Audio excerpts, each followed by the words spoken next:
Why are you even in this house? You're like a parasite living off of us here.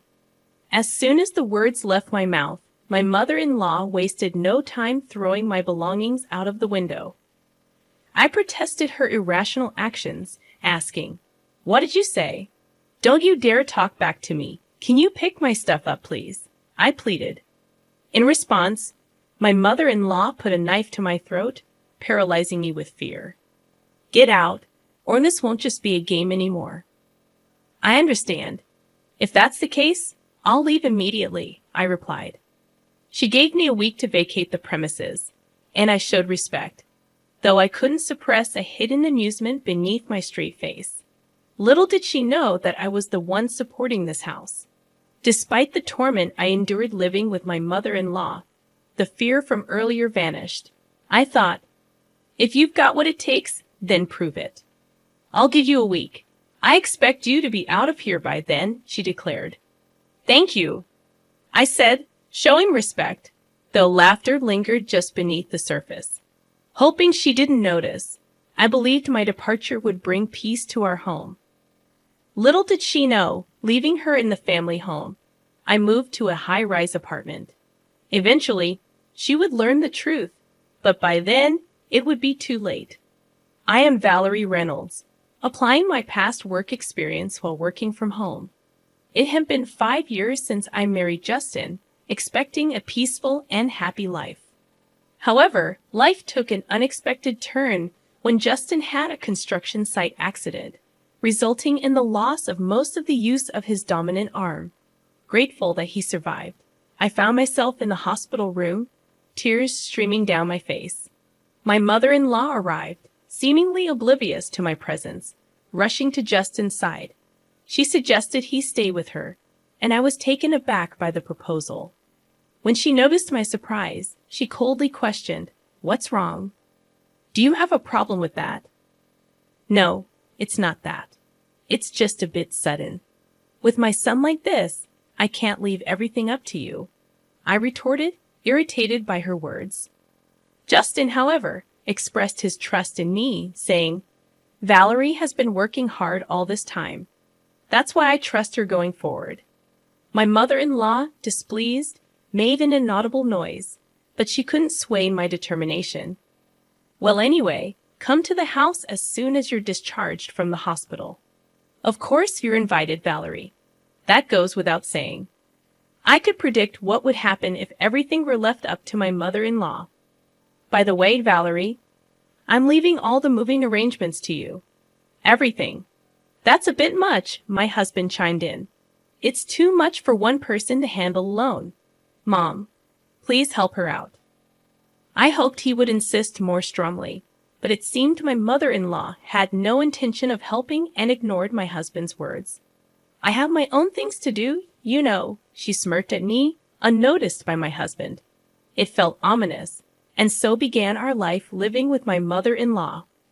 A month later, my husband was discharged from the hospital, and I was busy with the move, leaving the task of picking him up to my mother-in-law. She came to me and said, "Aren't you done yet? I told you today was Justin's discharge day, and yet you didn't even come to pick him up." "But that's because, you see, Justin," I started, but my husband interrupted. "Just like I said, right? This person only thinks about herself." My mother-in-law's intention was clear.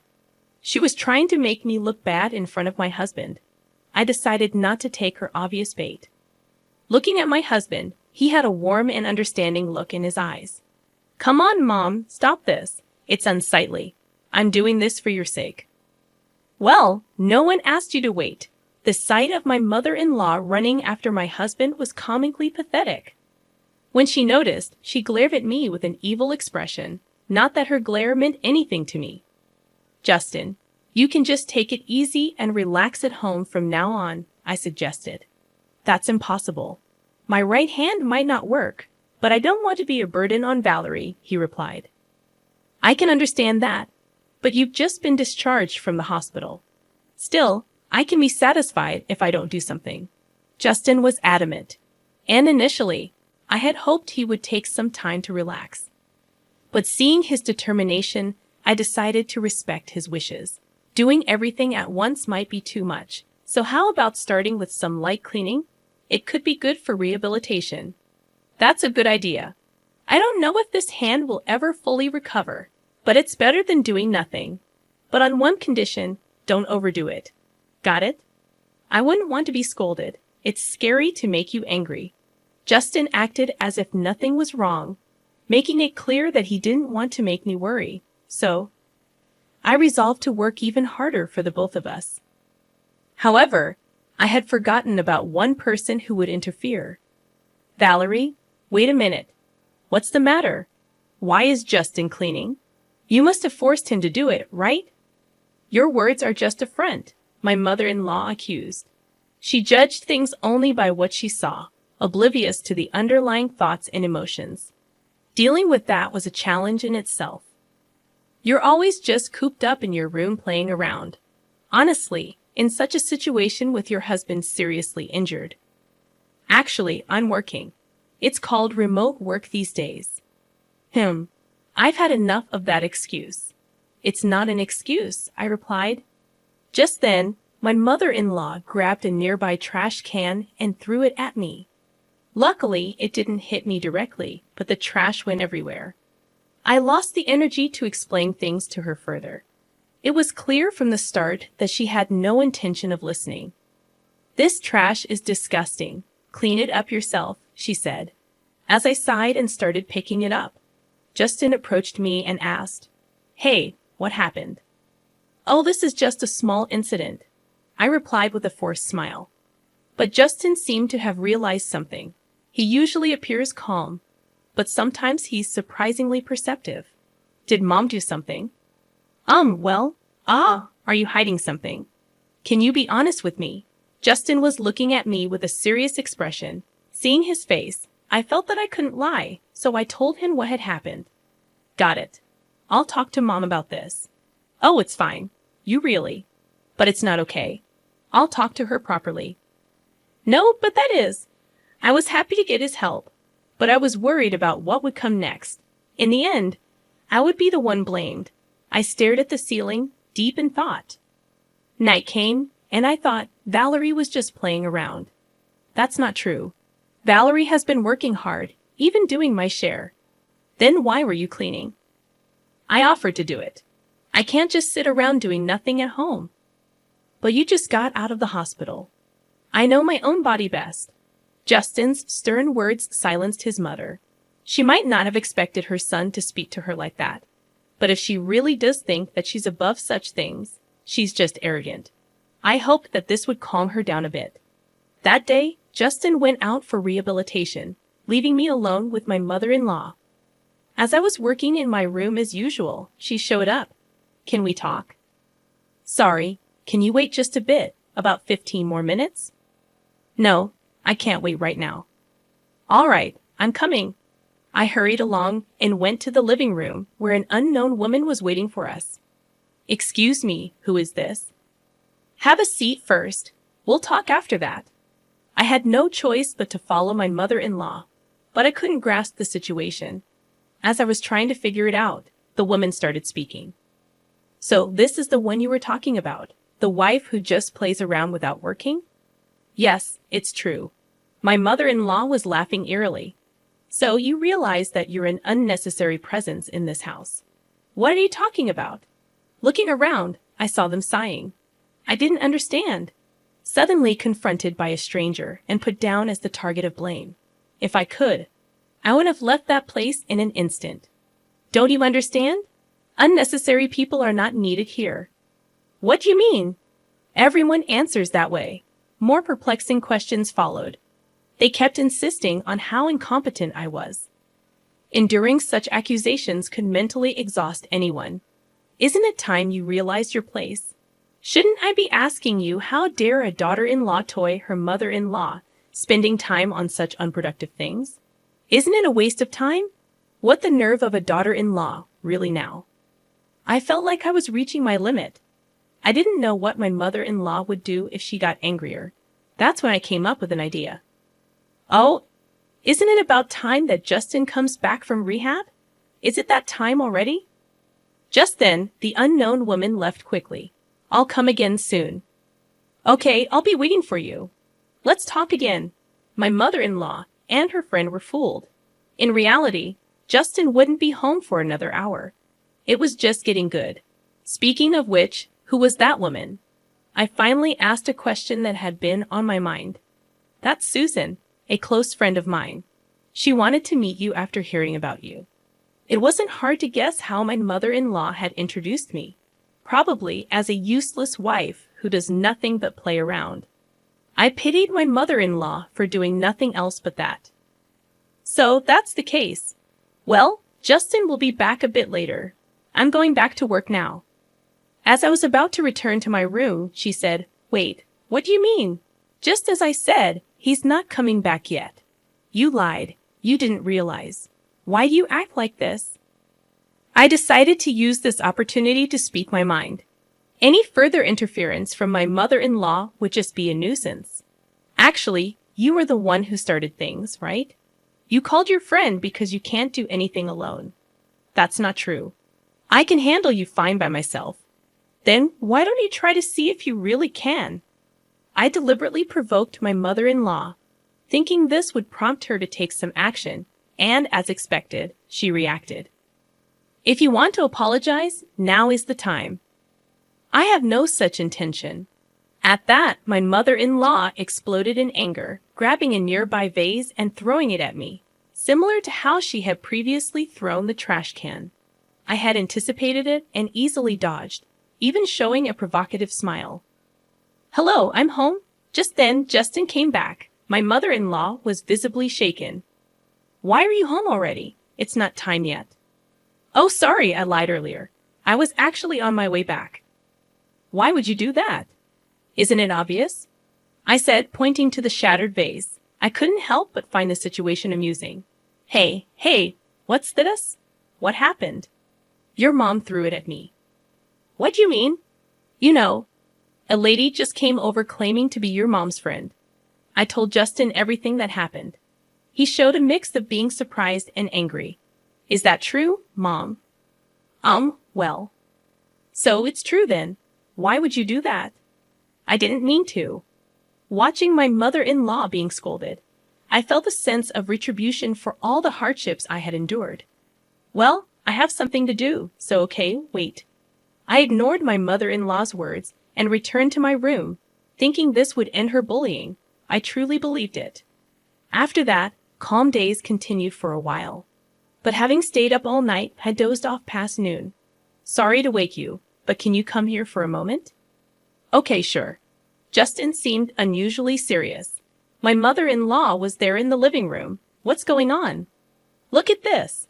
I looked at the table to find a disassembled plastic model scattered about. It was one of Justin's hobbies, and he had treasured it. When I came home, it was like this. "Do you know anything?" "No, I have no clue." I couldn't think of any reason for it. This plastic model was in my father-in-law's room before, but of course, I hadn't been in that room today, nor had entered it recently. Someone must have broken it for it to be like this. My eyes naturally turned towards my mother-in-law. She was the only suspect. My mother-in-law had a strange, eerie smile on her face, like she was possessed. I understood the situation. Even if someone broke it, I was out. I met Justin on my way back from Susan's place, remember? "Yes, but..." And then I found this in the room. My mother-in-law was holding a shiny object. "Is that an earring?" I instinctively checked my own ears. My left earring was missing. I was certain of my suspicions. It was clear revenge on me for last time. "This is yours, isn't it, Valerie? And it looks like only the left one is missing." I took a deep breath. Showing anger now would mean that I would be playing into her hands. Indeed, it's mine.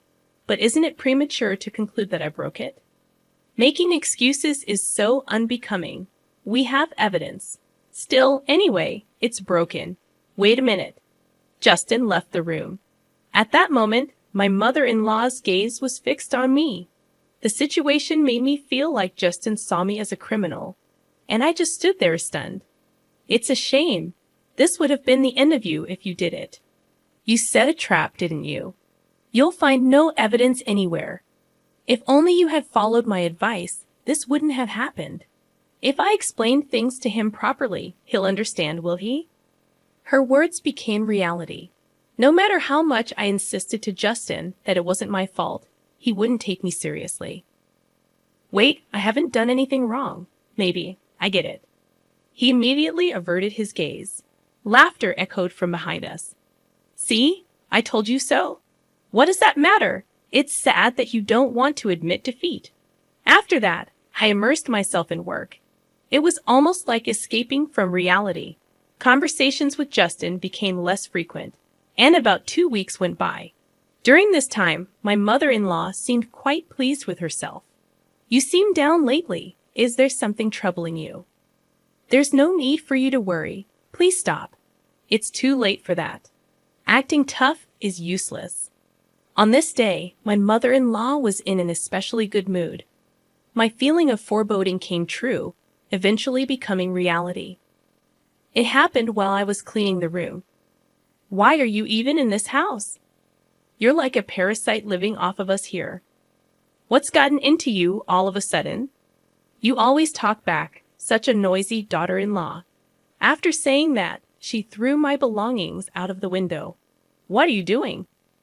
I protested her insane actions, questioning what had gotten into her. You're too noisy, always talking back. Can you pick my stuff up, please? I said, hoping for some reason to prevail. But as I said that, my mother-in-law put a knife to my throat. I was frozen in fear, unable to move. It's better if you stay still. A normal person wouldn't do this, I managed to utter, but my mother-in-law was clearly deranged.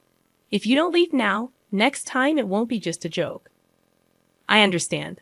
I'll leave, I said, realizing that staying would only drag me further into her madness. You have a week. Leave before then, thank you. It was evident that staying would only worsen things. In her madness, my mother-in-law didn't understand who truly supported this house. She lived comfortably and leisurely thanks to me, yet she really knew nothing. Pack up quickly, she ordered, and I obliged. A smile formed on my lips as I bowed my head. But I couldn't let her suspect anything. I quickly composed my face. This will bring peace back to our home. I'm so happy, she remarked. But her happiness was short-lived. I couldn't help but think about the true hell awaiting her. After my mother-in-law had gone to bed, I explained the situation to Justin. I see. So it has come to this. Actually, I have something to tell you too, he said with a serious tone, surprising me. What? Yes, various things. We'll talk about it later, okay? His serious tone made me raise my voice in surprise, but he assured me we'd discuss it later. 3 days after being told to leave the house by my mother-in-law, I found a new place. Now the promised week was almost up. Well, today's the day of the promise. You understand, right? I asked Justin. Yes, the movers are scheduled to arrive soon, he replied. But when I inquired about Justin's whereabouts, he seemed to have gone out since the morning. Well, never mind. The thought of not having to see your face anymore is enough. I'm going out now. Make sure everything's clean, understood? I told my mother-in-law, smiling, though not genuinely. An hour later, the moving company arrived and loaded all my belongings. I contacted Justin. All packed up. Got it. Just make sure you get there safely, okay? See you later, he said, ending the call. I was excited to think about what would happen when my mother-in-law returned. Finally, the moment of completing the move arrived. What have you done? Justin's belongings are nowhere to be found. My mother-in-law exclaimed. Of course, we moved out together. No way. Do you want to check with him? I got out my phone, set it to speaker, and handed it to my mother-in-law, who still couldn't grasp the situation.